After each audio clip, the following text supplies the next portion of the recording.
Casey Gray here, and you are watching another episode of Construction Tech Update. And today I got a lot of exciting things to talk about. Again, I have flying cars, I have smart cities, I have AR glasses, and exoskeletons. Before we get into it though, if you haven't already, hit subscribe. We're doing 3 videos a week now. We're doing this video, we're answering questions, and we're doing updates. We're also doing interviews. So we have a lot of exciting content coming out. So to stay up to date, make sure you hit the subscribe button, hit the bell button to get the notifications, and then you won't miss a thing. So let's get right into it. So first thing I want to talk about is flying cars. This has been around for a little while. There's been a lot of research going on that. I don't know if you're following this in other areas, but there's flying cars, flying taxi services. Uber's been looking into this. There's a lot of exciting things happening, and this is one of them that's big. So Joby Aviation founder and CEO JoBen Bivert, hopefully I'm pronouncing that correctly, made the video announcement standing in front of the company's aircraft, which proceeded to quietly start up its 6 routers, lift a few feet off the ground, turn around, and begin a slow ascent. The company says it has conducted more than 1,000 test flights in the past 10 years and was the first to reach an agreement with the FAA on the basis for certifying an eVTOL aircraft. I think there's actually a typo there. It should be EVTOL, I believe. I could be wrong on that. Either way, that stands for Electric Vehicle Takeoff and Landing aircraft last year. The U.S. Air Force has also approved its craft's airworthiness. Joby says its fully electric, emissions-free, that's exciting, aircraft will be able to carry 4 passengers and pilot over urban traffic at speeds from 150 to 200 miles per hour. So eventually it hopes to cut off an hour off the commutes of 1 billion people. So that is a lot. I don't know how much we're going to be commuting to work these days, but in construction, that's still a requirement. I would save a lot of time if I could fly to the site as opposed to driving to the site. Obviously, autonomous cars are going to help, if you still got to pay attention, but once those cars are going and you can work, I've always said we're going to have mobile offices that just detach from our homes and bring us to the next house or next job site or whatever it may be, right? And you don't actually have to drive because obviously you lose a lot of time in that commute. So they're hoping to save that. So a lot of exciting things happening there. And it gets us thinking. So this brings us into the next, or gets me thinking, brings me into the next thing is what do you do? Where do these cars land? And this company, as a tree-inspired Verti-Port, will recharge its air taxis with clean energy. So not only is it electric emissions free for the flying cars, but we can actually charge them with clean energy as well. So this is another company that's been doing flying cars or researching flying cars for a little while. So Chinese air mobility company EHang has revealed plans for a Verti-Port in Italy designed by the Giancarlo Zima Design Group. Yanko Design reported the Verti-Port will be called Baobab, I don't know if I'm pronouncing that right, Baobab, and will be completely sustainable, producing clean energy to recharge the drones wirelessly. That's a keyword, wirelessly. So imagine if you have a phone, you might charge it wirelessly. You just kind of put it on a pad and that recharges the phone. This is going to be possible for these air taxis as well. Why not for cars, right? You pull into a parking spot, you pull into your garage, whatever it may be, and your car starts to charge without you having to plug it in. This is where everything is going. So EHang has already engineered in eVTOL. You can see where the spelling's different there. Vehicle which will be capable of carrying up to 2 passengers. The firm has delivered 40 of these models to customers for testing and demonstration purposes. So they're not obviously out there for the general public yet, but testing them is underway. The design of the new port is based on the African Baobab tree, and it is a 98-foot tall, 30-meter tower that will be constructed from steel and laminated wood. And anybody watching this, if I am butchering that pronunciation, let me know. Air taxis will be charged by the construction's many photovoltaic panels that will generate over 300 kilowatts of power per day. Vehicles will be recharged wirelessly directly from the landing pad floor. Every part of the Baobab Verti-Port will run on clean energy, making it truly green and sustainable construction. So that is all exciting things. And that rolls into the next thing is maybe we should be thinking about how we design our cities a little bit differently, right? Even how do we design our subdivisions? These are the technology and things that are happening is moving too quickly. We can't keep building the way we were building before. We can't design our subdivisions the way we were designing them before. We can't design our cities the way we were designing them before. We need to be thinking in advance, and we need to be thinking further than what we're typically thinking, because our brains are working like linear, right? That's how our human brain typically works. But technology is growing exponentially, right? So it's doubling. It's doubling like every 2 years, I think is what the stat is. And that means like it's getting faster and faster. Life is going faster and faster, as we all know. And there's no signs of slowing down. So we need to be able to think further ahead and plan for these things. So one of the things that's happening is major smart cities infrastructure project includes Raleigh's EDJX, its edge computing platform. So what is this? Anyways, they've developed and distributed edge computing platform, which will be part of a major public infrastructure project intended to develop smart cities beginning in Austin, Texas. Lots of cool things happening in Austin, Texas. The PIN initiative is the first unified open standard to support 5G wireless edge computing, radar, LiDAR, enhanced GPS intelligent transportation systems. PINs are designed to deliver a multitude of advanced edge sensors and computing capabilities urgently needed to support the autonomy and Internet of Things. It's IoT. If you don't know what that is, it's Internet of Things. It's basically everything we're doing now is connected.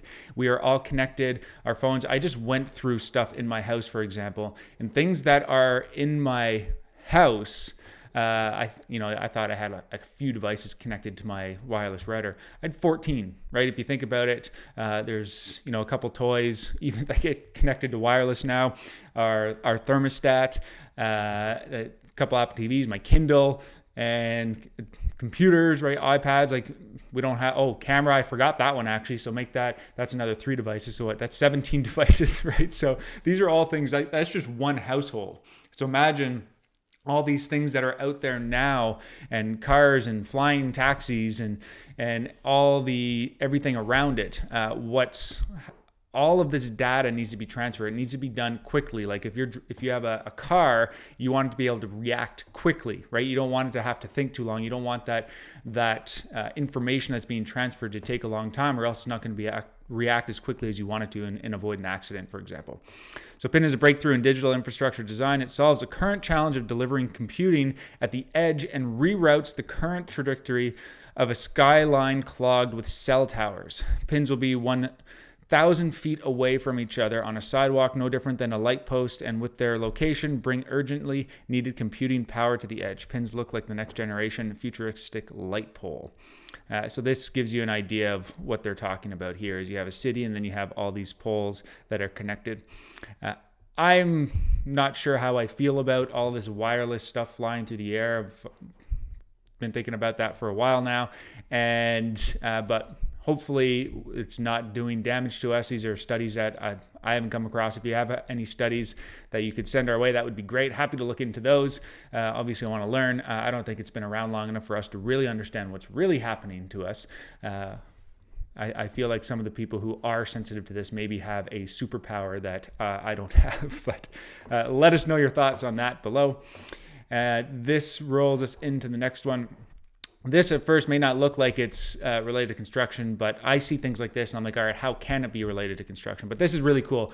Whether anything happens with it in construction or not, this is just some cool technology that's going on. So in the lab, robotic AI-powered exoskeletons to help disabled people move freely without implants. That caught my attention. So researchers at the University of Waterloo, Ontario, go Ontario, go Canada, are hard at work trying to combine modern deep learning systems with robotic prosthesis.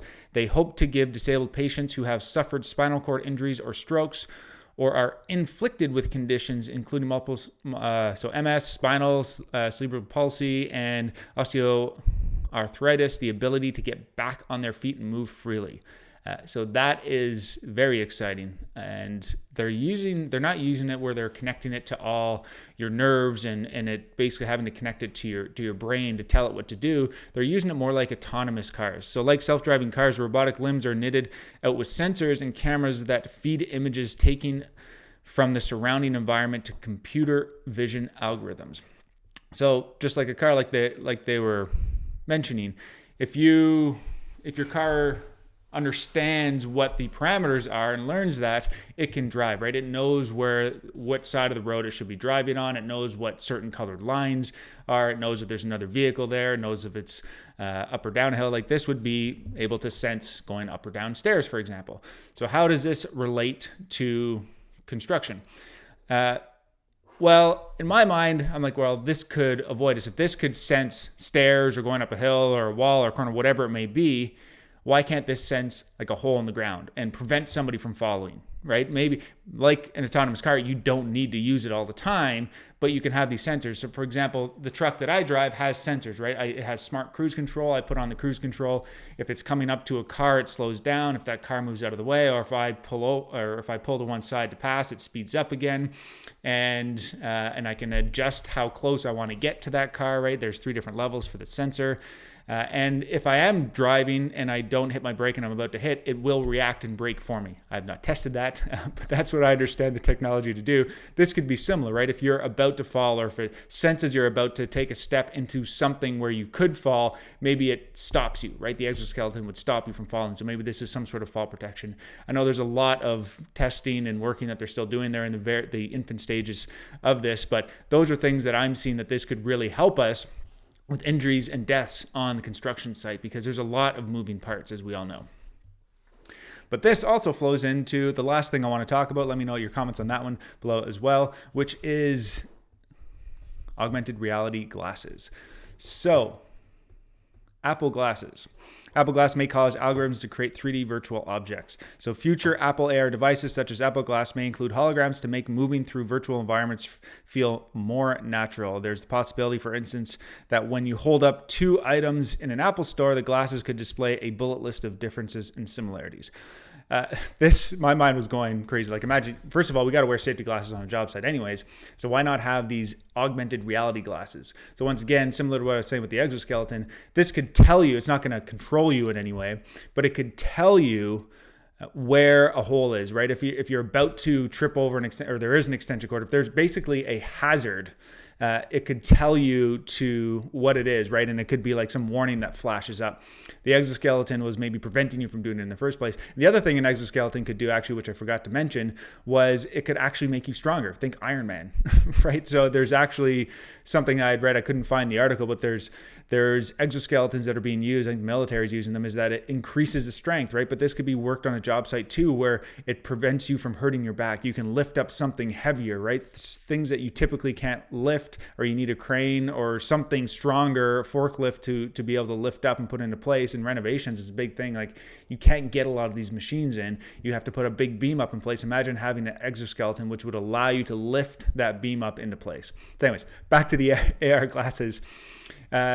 This could even tell you the plans, right? Imagine having your plans. You're building a house, you're building a building, and the plans are loaded into the glasses. So when you're framing a wall, it's telling you what you need where, right? It's telling you where the studs need to go. It's telling you where the header and what size the header is. It's telling you where the beam needs to go. If you're training somebody, you could set up a whole training program, and it's just like follow the tutorial on the glasses, right? And it'll tell you what the tools are. Like some newer guys just getting into it, they don't even know what the tool names are, right? Because they haven't done it before. So it'll give you the whole rundown of what a tool is. You pick up a tool, it tells you what it is. Just like what Apple was saying is you pick up 2 objects and it tells you the differences.